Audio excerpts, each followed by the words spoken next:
Takže čaute banda, ja som pri novom videjku a dnes by sme si povedali niečo o dvoch nožoch.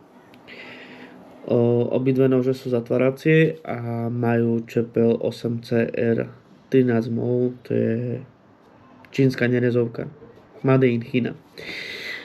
Neviem v čom je lepšie, ja som len pozoroval to, že sa rýchlejšie tupí, to je tak všetko. Dobre, mám tu takéto dve nože. Za mňa sú celkom zaujímavé, a hlavne tento malý. A tu mám plastovú ručku, klip na vrecko a otvárák na fľašky. Plus tu nie na rozbíjanie skla, alebo to môžeš použiť ako šrubovák. Mne sa to osvedčilo, keď som na motorke robil. Nemal som šrubovák plochy. Pomohlo. Keď sa na to pozriem, tak vidím, že je to otváranie one hand. Hej. Čepel je pomerne dobre spracovaná. Pôsobí na mňa celkom solidne. Hej, na taký malý nôž pôsobí na mňa celkom solidne. Poistka je fajná. Hej, tu poistku máš takže do strany a nožík zavrieš. To má väčšina nožov zatváracích. No, a teraz si pozrieme tento.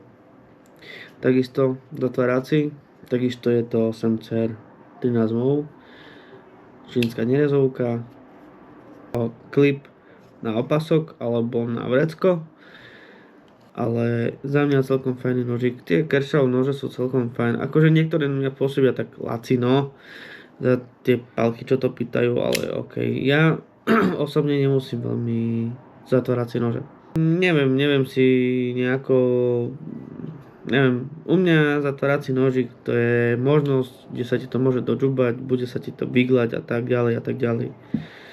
No, tieto nože mám celkom dosť oskúšané, dokonca prešli extrémnym testom, preto boli aj brúsené na brúske, okrem tohto malého. Tak tu máme ešte tento, to si určite pamätáte z minulého videa. A ja som ju dal celkom zavrať. To si ešte pôjdeme do prírody. Ja viem, že to sľubujem už dlho, že pôjdem do prírody a to skúšam, ale som bez auta, teraz som dal auto do opravy. Som na PN-ke, takže ani na motorke nemôžem nikde ísť. Do piatka som na PN-ke, sobotu beriem motorku na opravu, no celé zle. Ale určite sa tam dostanem. Zbehnem aspoň na železnú studničku. Tam mám miesto, kde mám aj také hrubé konáre, takže ja zoberiem tie nože a tam si ich vyskúšame. Čo sa týka týchto malých nožov, ja som s nimi spokojný. Som s nimi maximálne spokojný. Je to radosť za málo peňazí. Ja si myslím, že toto nesmie chýbať v žiadnom batohu. Hlavne tento malý. To je multifunkčná svinia malá. To je proste... Podľa mňa je to top nožiček momentálne. Takže asi tak. Keď si hovorí, že prečo mi odbieha očko, tak tam mám telefón, kde sa vidím.